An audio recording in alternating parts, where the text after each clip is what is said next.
Graça e a paz do nosso Senhor e Salvador Jesus Cristo. Amados irmãos, convido-os para que abram as suas Bíblias na carta de Paulo aos Efésios, no capítulo 1. Capítulo 1. Vamos fazer a leitura dos versos 3 ao 14. Carta aos Efésios,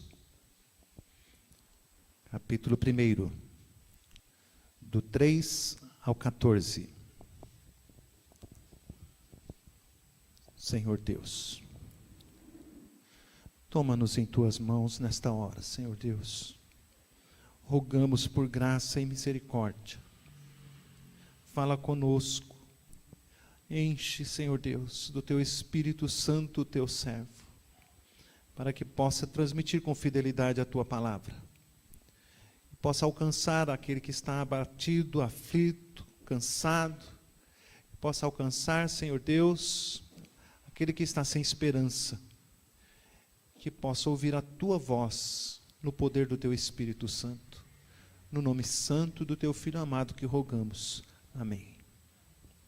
Bendito o Deus e Pai de nosso Senhor Jesus Cristo, que nos tem abençoado com toda sorte de bênção espiritual nas regiões celestiais em Cristo, assim como nos escolheu nele, antes da fundação do mundo, para sermos santos e irrepreensíveis perante ele, e em amor nos predestinou para ele, para a adoção de filhos, por meio de Jesus Cristo, segundo o beneplácito da sua vontade, para louvor da glória da sua graça, que ele nos concedeu gratuitamente no amado, no qual temos a redenção pelo seu sangue, a remissão dos pecados, segundo a riqueza da sua graça, que Deus derramou abundantemente sobre nós, em toda a sabedoria e prudência, desvendando-nos o mistério da sua vontade, segundo o beneplácito que propusera em Cristo, de fazer convergir nele, na dispensação da plenitude dos tempos, todas as coisas, tanto as do céu como as da terra.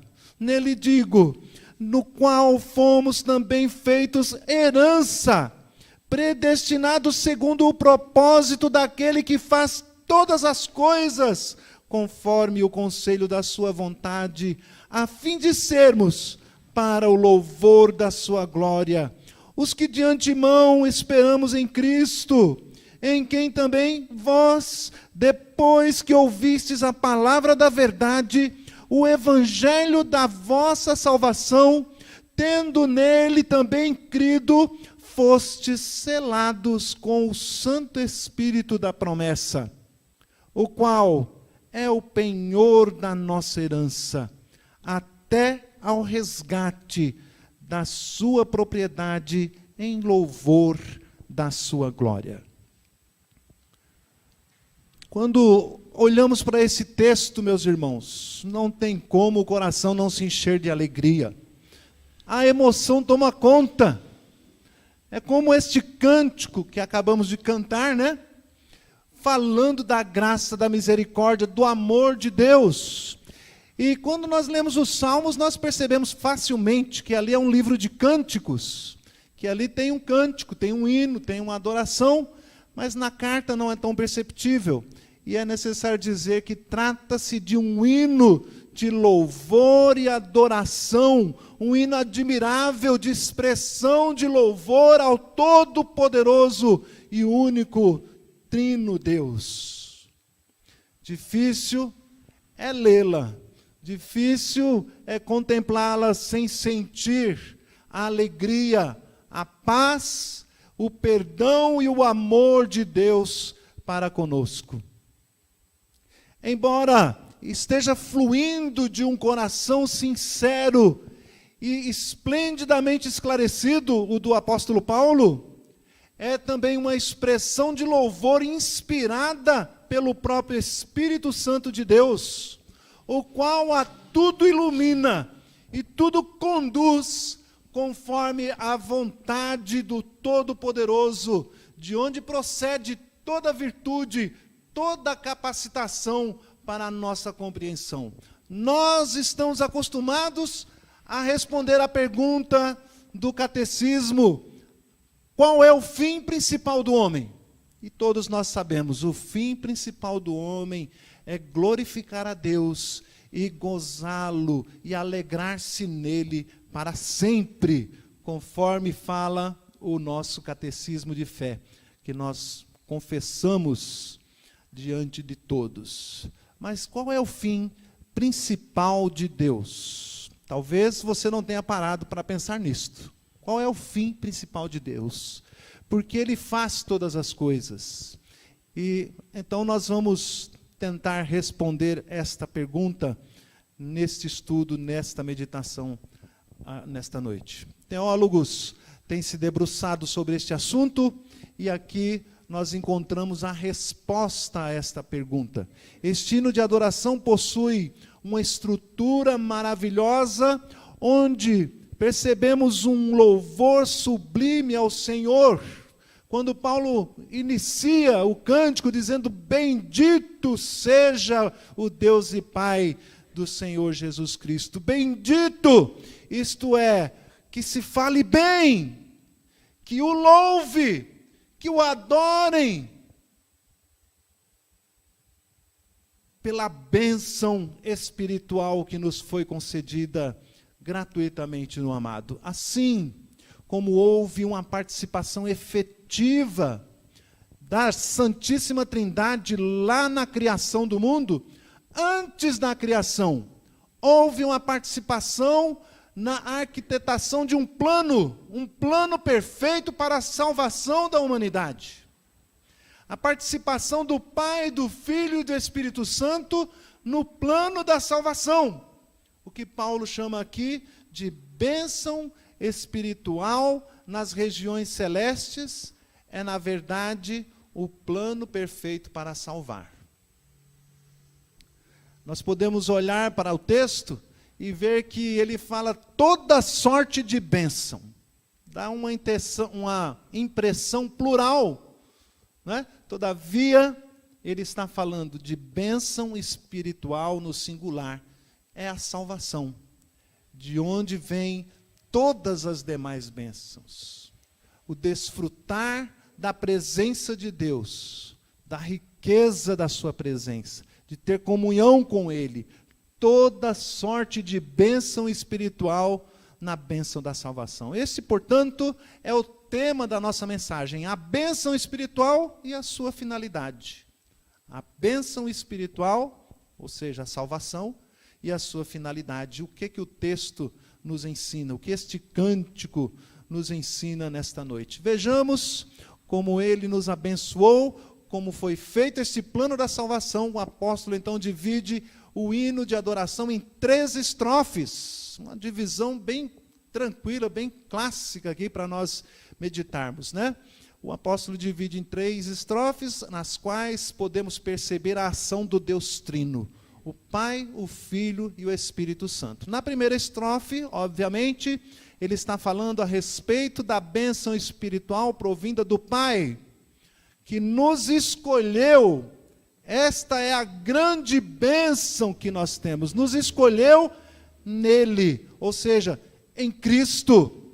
Ou seja, o texto está nos dizendo claramente que não é uma salvação universal, mas tão somente para os seus escolhidos. Aqueles com quem Deus tem propósito, aqueles com quem Ele vai exercer ao longo da história da humanidade o seu chamado. Ele o faz efetivamente. A bênção da salvação é para os escolhidos, não é para todos. Se fosse para todos, Deus seria totalmente efetivo, pois Ele não pode ter os seus planos frustrados. Se Ele assim quisesse, salvaria todos. Tem poder para salvar a todos. Todavia, ninguém quer saber de Deus. Ninguém que o busque. Ninguém que queira a sua presença. ninguém que queira a sua santidade, a sua bondade. Mas, graças ao Senhor, Ele nos concedeu esta bênção, nos escolheu, e com o seu poder nos atrai, nos convence, nos instrui e nos leva à sua presença. Quando é que Ele fez isto? Antes da fundação do mundo, Ele já havia preparado tudo e nos escolhido. Para que Ele fez isso? Para sermos santos e irrepreensíveis na sua presença. Bendito seja o Senhor pela sua escolha. Se não for a sua escolha, nós jamais conseguiríamos ser salvos. Porque como poderíamos nos apresentar em santidade diante do Senhor? Nós que somos pecadores por natureza, filhos da ira.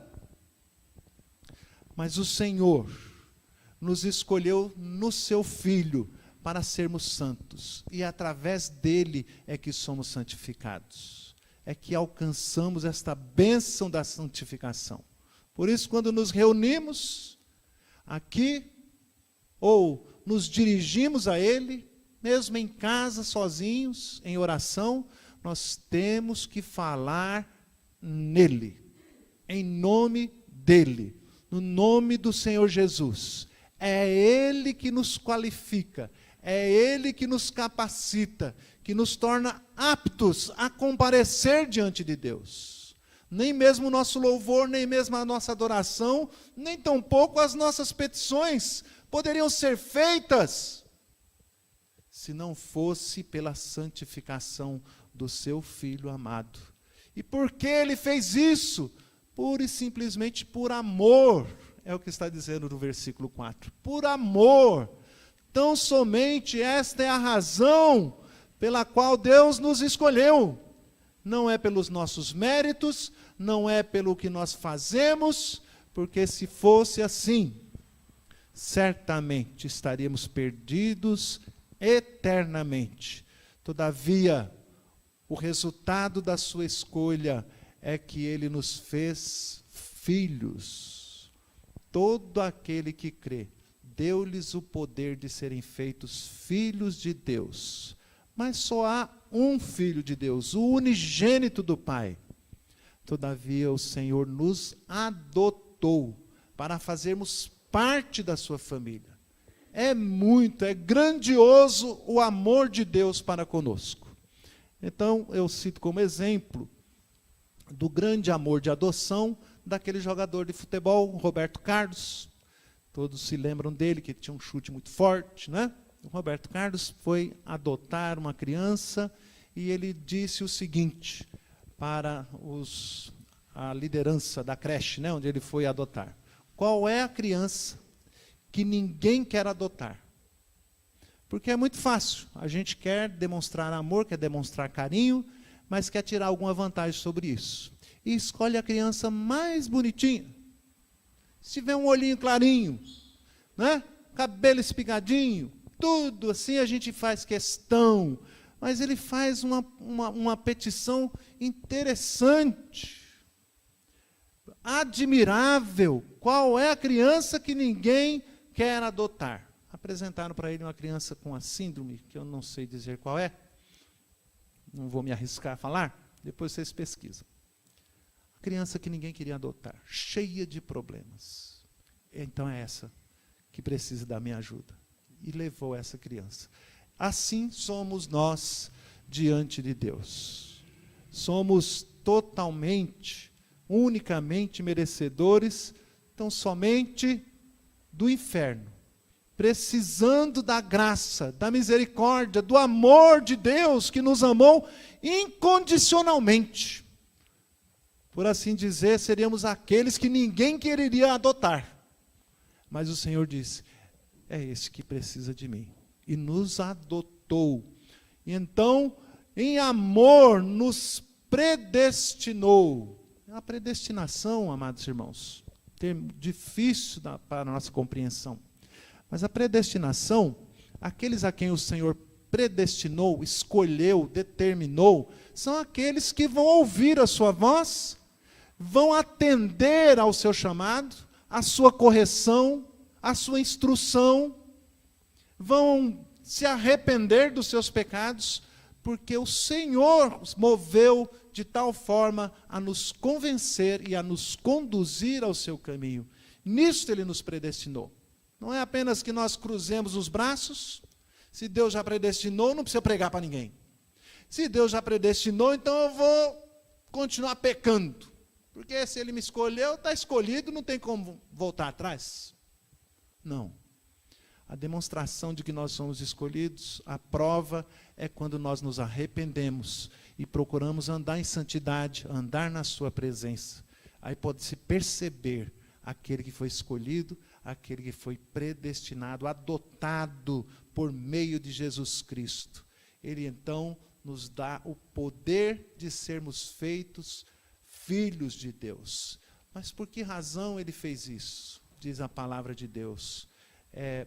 Pelo beneplácito da sua vontade. Quer dizer, porque Ele quis assim. Porque Ele quis nos amar. Não porque nós merecíamos, não porque nós tínhamos direito. Nós temos direito, sim. O inferno. É isso que nós teríamos direito. Mas Ele, então, porque quis, pelo beneplácito da sua vontade, nos amou, nos escolheu, nos predestinou e nos adotou como filhos. Qual a finalidade disso? Versículo 6. O versículo diz: para o louvor da glória da sua graça. Interessante, fica longa a frase. Mas para que a sua graça seja adorada, para que tenhamos um coração agradecido, para que reconheçamos, para que percebamos que foi pela graça e não por méritos. Para que nós cantemos hinos assim, lindo como esse que cantamos há pouco, bendizendo, adorando, obrigado Senhor, bendito seja o Senhor que me amou, que pela sua graça me resgatou, me salvou. Por isso, esta finalidade da eleição, da predestinação, da escolha, da adoção, é para o louvor da sua própria glória. Na segunda estrofe, então, o apóstolo Paulo nos fala a respeito da segunda pessoa da Trindade. O que ele fez, qual foi o seu papel no plano da salvação, qual foi a bênção espiritual que o Senhor Jesus nos deu. A redenção, versículo 7, no qual temos a redenção pelo seu sangue, como também cantamos há pouco. A redenção é uma palavra que significa um preço que foi pago, um alto preço, o seu sangue precioso. Significa a figura de um escravo que foi comprado por preço altíssimo. E nós nos lembramos então daquela história de uma escrava que foi comprada por um preço altíssimo, e quando chega diante do seu senhor, ela diz: Senhor, no que o senhor precisar, estou à disposição. Ele diz: está aqui a sua carta de alforria, você está liberta. Mas como? O senhor pagou um preço muito alto. E ele diz assim: mas eu comprei você justamente para lhe dar a liberdade. Pode ir, você está livre. Pode ir para onde você quiser. E ela então se volta para ele dizendo: para onde eu irei? Onde eu vou achar um Senhor tão bom, um homem tão amoroso? Eu quero servir ao Senhor por gratidão. Eu sirvo mesmo estando em liberdade. Assim deve ser o nosso comportamento diante do Senhor Jesus Cristo. Ele nos comprou com o seu sangue precioso, um preço altíssimo, para nos dar a liberdade que deve nos mover, nos comover, nos constranger pelo seu amor, a servi-lo de todo o nosso coração. A qual Senhor nós podemos encontrar tão bom, tão amoroso, que nos amou a ponto de dar a própria vida por nós, mesmo quando nós éramos ainda pecadores. seus inimigos de fato. Ele nos amou e nos comprou com seu sangue precioso. Mas também a redenção significa que ele, sim, é todo amor, mas também é juízo. Há um preço a ser pago. Nós estamos em dívida. O justo juiz não pode simplesmente conceder um perdão gratuito.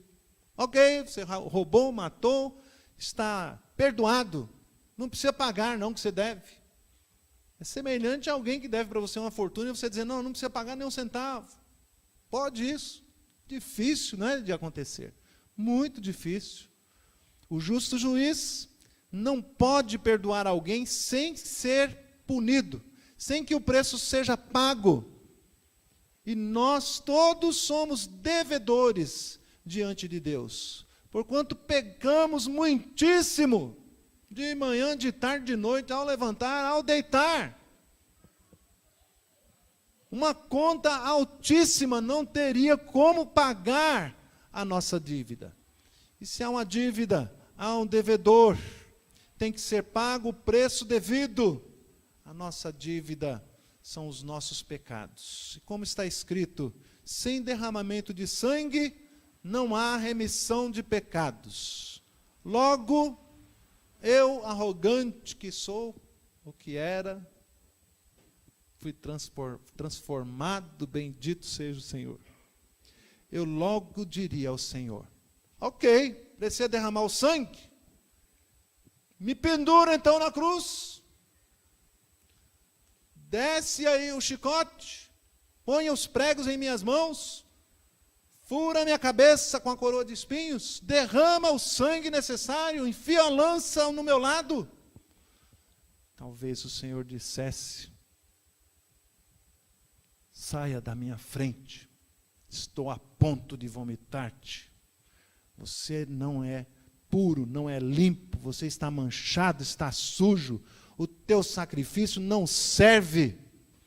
Por isso é que o Senhor envia o seu Filho amado, o Senhor Jesus Cristo, para que Ele pagasse o preço no nosso lugar. O resgate tem que ser pago por um cordeiro puro, limpo, sem defeito. E assim, Ele enviou o nosso Senhor e o nosso Salvador, o Santo, o Perfeito, aquele que não cometeu pecado algum, aquele de cuja boca jamais saiu dolo. Ele pôde então pagar o preço. Qual foi o preço? O sangue precioso de Jesus. E assim, amados irmãos, versículos 7, parte B e 8, a remissão dos pecados é feita pela graça de Deus, que derramou abundantemente sobre nós.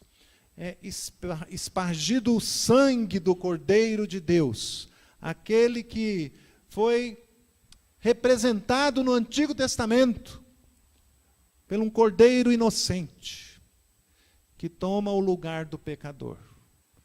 Eu que sou culpado, mas este cordeiro que vai pagar por mim, e ele era então cortada a sua garganta, derramado o seu sangue. O Senhor Jesus é o Cordeiro de Deus que tira o pecado do mundo. Como é que nós podemos obter esta bênção? A bênção da redenção. Versículo 9, desvendando-nos o mistério, quando nos dá entendimento, e nós cremos nessa história, é como que absurda para o homem natural, uma loucura, mas Deus desvenda o mistério. Já está fazendo uma menção aqui, a terceira estrofe, a ação do Espírito Santo que age em nós, quando Jesus disse que eu enviarei o meu Espírito para convencer do pecado, do juízo e da justiça. Somente pelo poder do Espírito Santo é que nós podemos compreender estas coisas. Caso contrário, endurecidos, nós viraríamos as costas para Ele, dando de mão. Que loucura é esta? Que bobagem! Um homem aparece dizendo que é Deus, morreu lá numa cruz 2000 anos atrás, disse que foi no meu lugar. Mas o Espírito Santo nos enche, nos convence, nos fala a respeito da justiça, do juízo, da ira de Deus, da punição de Deus, que já foi lançada sobre Cristo, seu Filho amado, para que todo aquele que nele crê não pereça, mas tenha vida eterna. Assim nós recebemos, pela fé, ele desvenda o mistério de que um dia todas as coisas serão curadas, serão restauradas, serão renovadas. Tanto as do céu como as da terra serão restauradas pelo poder de Deus. E assim, convergindo todas as coisas nele. Houve um momento especial em que Deus enviou seu Filho a primeira vez. E um dia mais especial ainda, não sei se dá para dizer assim, um dia em que ele voltará e se cumprirá um tempo, o tempo do arrependimento, o tempo da misericórdia, o tempo em que o Espírito Santo, ano após ano, década após década, século após séculos, tem pregado o evangelho da salvação e atraído para si, atraído para a cruz, a muitos ao longo da história. Este, então, é o amor de Deus para conosco. E então, esta redenção é comparada a uma luta, a uma guerra, a um valente que conquistou esta guerra, que venceu esta guerra contra o inimigo e leva os seus despojos. A palavra, então, nos diz que ele nos fez herança. É admirável, é algo extraordinário, é lindo, porque se dissermos que Jesus é a herança da igreja, está certo, é lógico, é óbvio, é um presente de Deus para nós, sim, mas Jesus olha para nós como um despojo de guerra, como um prêmio, como uma herança, como está escrito no livro de Isaías: quando ele der a sua alma como oferta pelo pecado, verá a sua posteridade e prolongará os seus dias. Ele verá o fruto penoso do trabalho de sua alma e ficará satisfeito. Ele levará sobre si as iniquidades deles. Por isso, eu lhes dei a muito como sua parte, como sua herança. E assim, o versículo 12 fecha dizendo, voltando para Efésios, né? O versículo 12 diz: a fim de sermos para o louvor da sua glória. Com que objetivo, então, Jesus nos dá a redenção? Para sermos para o louvor da sua glória. É o coro, é a repetição, né? Em cada estrofe, termina uma estrofe, a gente volta para o coro. Esta mensagem que o autor do cântico quer que fique gravada é repetida no coro. É repetida outra vez. Ele está dizendo mais uma vez: o Senhor nos escolheu desde antes da fundação do mundo e nos redimiu em Cristo para o louvor da sua glória. Não somente isto, ele também, através do Espírito Santo, na terceira estrofe agora, a terceira estrofe é mais curtinha, mas tem um significado muito especial. A partir do versículo 13, no finalzinho, tendo nele também crido, fostes selados com o poder, não, com o Espírito Santo da promessa, tendo nele também crido. Então, quando recebemos o evangelho da salvação, que o Senhor nos abre a mente, nos esclarece, nos ilumina, ouvimos com clareza a palavra do evangelho e nele cremos, o Senhor então nos abençoa com a bênção do selo do Espírito Santo. Ele vem habitar em nós. Somos marcados, selados pelo Espírito Santo de Deus. E isto tem um significado muito especial, porque o selo é uma marca do seu dono, né?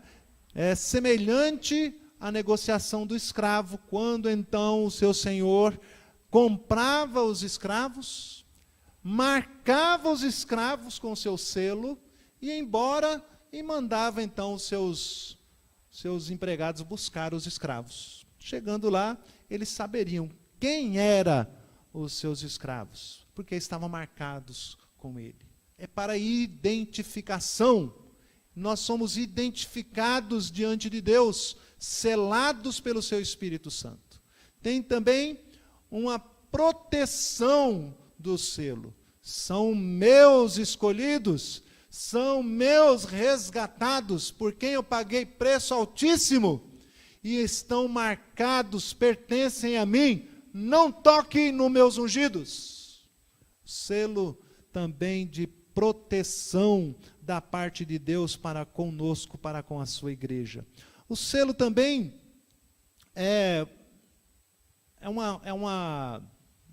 além de exemplificar uma transação comercial de escravos, exemplifica também a questão do matrimônio. A questão do matrimônio, do casamento, né? Antes de acontecer, acontece o noivado. Então o noivo sela compromisso com a noiva e com a família. Você já é minha. E lá no Oriente costumava-se pagar o dote, né? Pagava-se um preço altíssimo. A moça é minha noiva, então a partir de hoje pode considerá-la minha esposa. Dizia-se, está desposada, como nós lembramos da história de Maria e José, quando o anjo lhe apareceu. Ela estava desposada, era noiva de José. Desde então, ele ia embora, disse, agora o meu dinheiro foi todo aqui para dar o dote, né? Agora eu preciso trabalhar uns anos para poder casar, mas eu volto. É minha. Se prepara aí, fica pronta, que eu não sei quando, mas eu volto. E eu peço licença para contar a respeito do meu pai, que ele dizia que tinha algumas namoradas, né? Na juventude. Mas qual que eu vou casar? Dizia ele, pensava. Com quem eu devo me casar? E ele estipulou lá um critério dele. Ele achava estranho que quando chegava na casa da namorada, ou da suposta namorada, da pretendente, via aquela correria dentro de casa, para lá, para cá, e vinha alguém fazer sala para ele, enquanto ela ia lá se arrumar, tal, se enfeitar, se preparar e arrumar a casa ali para poder recebê-lo. Ele achava estranho. E disse ele que toda vez que chegava na minha mãe, na casa da que hoje é minha mãe, não é? A sua então pretendente, a mulher já estava pronta. O recebia toda bonitinha, arrumadinha e cheirosinha. Não ficava se escondendo, nem procurando arrumar nada, já estava tudo arrumado, já estava pronta. E aquilo chamou a atenção dele, ele disse, essa mulher é a mulher que eu quero para mim, é a mulher da minha vida, e se casou com ela. Assim deve ser conosco, meus irmãos. Nós devemos estar preparados para quando o noivo voltar. Ele pagou alto preço e disse, tu és minha, a minha noiva, eu vou voltar para te buscar, se prepare, porque virei como um ladrão, num momento e numa hora em que não sabes. Nós não podemos ser pegos de surpresa, para que não sejamos envergonhados na sua presença, mas o selo, o penhor do Espírito que está em nós, que nos ilumina, que nos dá entendimento, que nos convence do pecado, do juízo, da volta de Jesus, vem sempre a nos corrigir. Está errado, esse caminho que você está andando, o caminho é este, andar é nele, volta, arrepende-te, volta ao primeiro amor, faça diferente, não está bom assim diante de Deus. Que doutrina é essa? O que é isso que vocês estão fazendo? Que maneira é essa de adorar? É preciso, então, sempre reformar, corrigir, consertar, porque o Espírito Santo fala à igreja. O Senhor Jesus, através do seu Espírito, está no meio da igreja, nos corrigindo, nos preparando, ataviando, enfeitando a noiva com santidade, com pureza, para quando o noivo vier para o dia das bodas. Que ele então não nos pegue de surpresa. O Senhor já fez o penhor. É o penhor da aliança. É o noivado. Ele virá em breve, certamente. Concluindo, meus irmãos, a bênção espiritual foi garantida pelo Deus Trino. Fomos eleitos pelo Pai, redimidos pelo Filho e selados pelo Espírito Santo. E com qual finalidade? Esta é a resposta da primeira pergunta que deixamos em aberto. Qual é o fim principal de Deus? Interessante. O refrão nos dá esta maravilhosa resposta. Para o louvor da sua glória. Deus faz todas as coisas para o louvor da sua glória. Talvez alguém fale assim, mas que arrogante. Não. Ele é digno. Ele é Deus. Ele é santo. Ele é todo poder. Vejam o que diz o versículo 6, para o louvor da glória da sua graça. Versículo 12, para o louvor da sua glória. No versículo 14, repete, para o louvor da sua glória. Este é o fim principal de Deus, o louvor da sua própria glória. Tudo aponta para o louvor da sua glória. A Ele, pois, nos rendamos. A honra, a glória, o louvor, a sabedoria, a força, o poder, a ação de graças, pelos séculos dos séculos. Amém.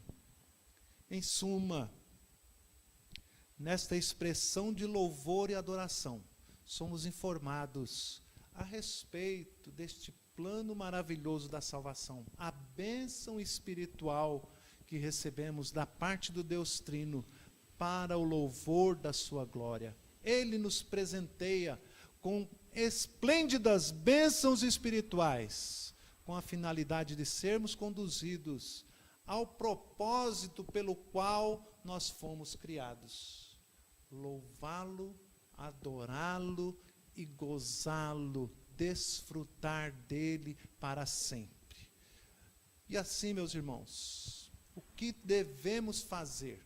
Uma vez que sabemos disso, que aprendemos isso ou que relembramos, devemos irromper um hino de louvor e adoração. Bendito o Deus e Pai do nosso Senhor e Salvador Jesus Cristo. Devemos entregar a Ele a nossa vida. Como podemos ouvir uma história de amor tão grande e continuarmos do mesmo jeito? Como não te adorar? Como não te bendizer? Como não te servir? Fica-lhe bem o cântico de louvor. Fica bem o meu serviço, por amor, por gratidão. E assim cumprir o fim pelo qual fomos criados, o louvor da sua glória. Somente assim podemos ser verdadeiramente felizes. Termina a busca. Nós encontramos e preenchemos o vazio existencial que há dentro de nós, que segundo Agostinho, todo ser humano tem um vazio enorme, um buraco enorme dentro de si, que só pode ser preenchido pelo próprio Deus. Ele diz, é um buraco do tamanho de Deus. Só o que pode preencher é Deus. Quando o encontramos, o nosso coração enche de gozo, de alegria. É a razão da nossa existência. Devemos então amá-lo, adorá-lo, servi-lo com entusiasmo, com alegria.